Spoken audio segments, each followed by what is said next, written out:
we save many, many lives. These cats will otherwise have been out on the streets fending for themselves. Many of them have been strays or abandoned from their owners and need a safe, loving home. And that's what CAT does, is we provide safe, indoor-only homes for the cats. The indoor-only home is really important because we want to make sure that they live a long life. Once you get your foot in the door, you just don't want to give it up.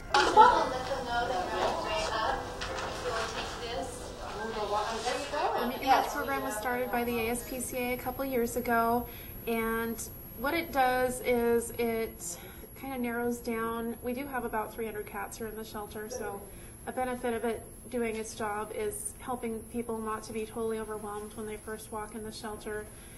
What we have them do is fill out a little survey about what they're looking for in a cat, and using the Meet Your Match program, we can kind of score their assessment to see which color category they fall under. Meet Your Match has 3 different color categories based on kind of the activity level of the cat.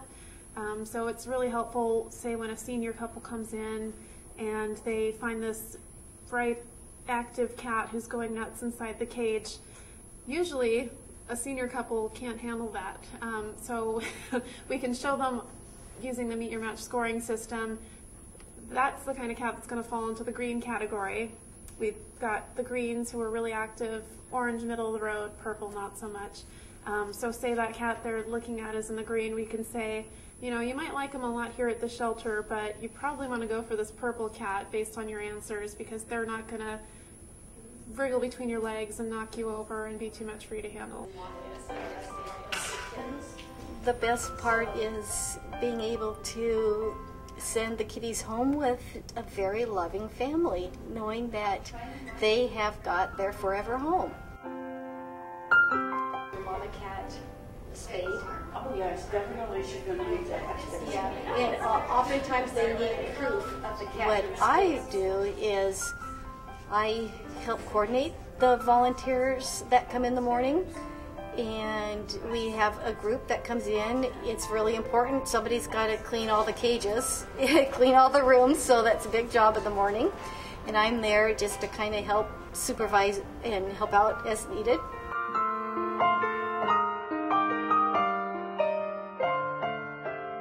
I was looking for a cat, and my daughter and I, who was way back, that was when she was way back in middle school, we went to the Tiger PetSmart. We do outreach, and so cat adoption team had cats at the outreach location there.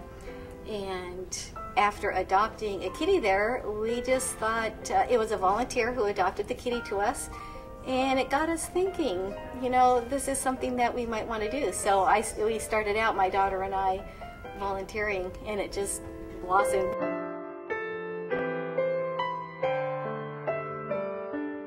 Okay, so you've got the paperwork. We'll get you copies of all the paperwork downstairs. In addition to the paperwork, as well as medical records and such, we'll get you copies of the questionnaire, and we'll also do a copy of the contract. On the contract are my email and my phone number. If any questions, any problems, give me a call or email me. If I can't answer your question myself directly, I'll call. A lot of the cats end up staying in the shelter about 30 days, and some of them, because they're a little bit harder to adopt because of their personality, or it's just harder for them to show themselves because they're here at a shelter and they don't feel that comfortable, they have a longer stay. Like I showed a cat to a client this morning she's been here for a year. We'll detail you downstairs. So I'm going to go give you that as well. It's a really good resource for any basic information, any questions you might have. Okay. Just put him out and let him roam around the house? Probably not, just because he's probably, I mean, he's a sweet boy, he's very lovable, but he's going to be a whole new environment, and he might be a little bit scared at first, and you want to give him a chance to gradually get used to the house. But you are going to need to give him a chance to kind of get used to that a little bit at a time before you, again, give him this whole new house and all these new things to experience. And do they drink milk or just No, water? Actually, people don't know this, a lot of cats are lactose intolerant. Yeah. They cannot drink regular human milk. Okay. Now you can buy you can go to like a PetSmart and in the food aisle you can buy a milk that's made especially for cats, but it's not like milk that you get out of like put into cereal.